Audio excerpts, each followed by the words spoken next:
అందరికీ నమస్కారం అండి. భగవద్గీత 2వ అధ్యాయము సాంఖ్యయోగము 72వ శ్లోకము.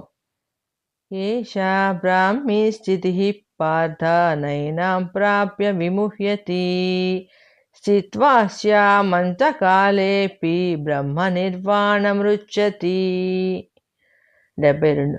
ఏషా బ్రాహ్మీ స్థితి పార్థ నైనాం ప్రాప్య విముహ్యతి స్థిత్వా స్యామంతకాలేపి బ్రహ్మ నిర్వాణమృచ్చతి.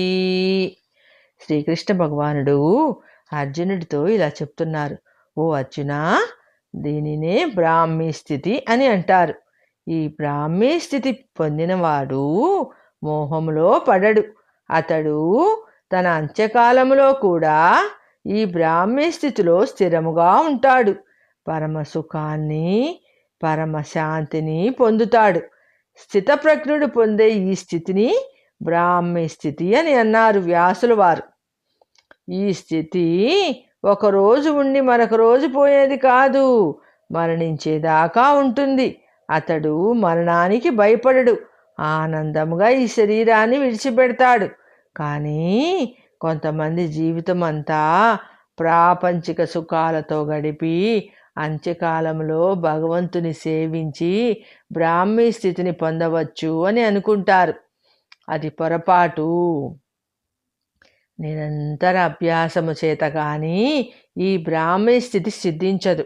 కాబట్టి అంత్యకాలము సమీపించినప్పుడు లేక 60 దాటాక చూచుకుందాములే అని కాకుండా ఇప్పుడే ఈ క్షణము నుంచి ప్రతి వాడు ఈ బ్రాహ్మీ స్థితి లక్షణములను పొందటానికి ప్రయత్నం మొదలుపెట్టాలి.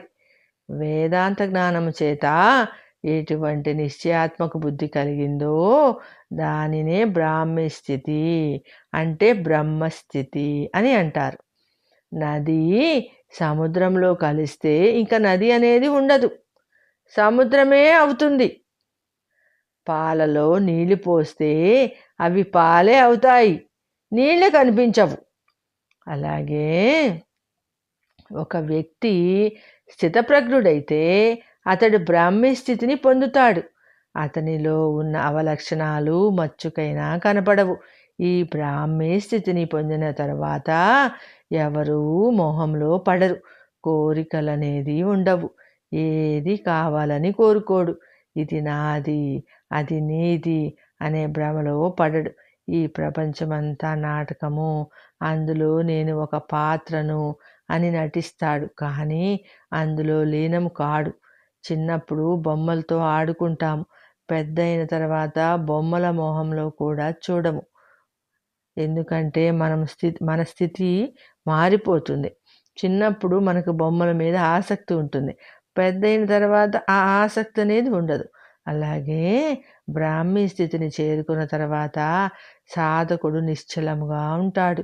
ఎవరైతే జీవితకాలంలో ఈ బ్రాహ్మీ స్థితిని చేరుకున్నాడో అతడు బ్రహ్మానందమును పొందుతాడు. జనన మరణ చక్రము నుంచి విముక్తి పొందుతాడు. అతడే జీవన్ముక్తుడు. తుదకు పరమాత్మలో లీనమై ఐక్యమైపోతాడు.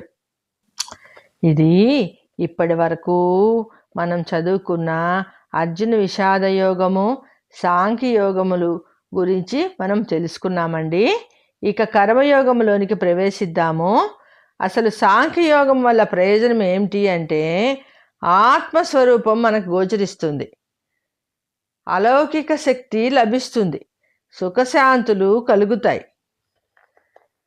ఇది ఉపనిషత్తుల యొక్క, బ్రహ్మ విద్య యొక్క, యోగ శాస్త్రం యొక్క సారమైన భగవద్గీతలో సాంఖ్యయోగము అను 2వ అధ్యాయము సంపూర్ణమైనది.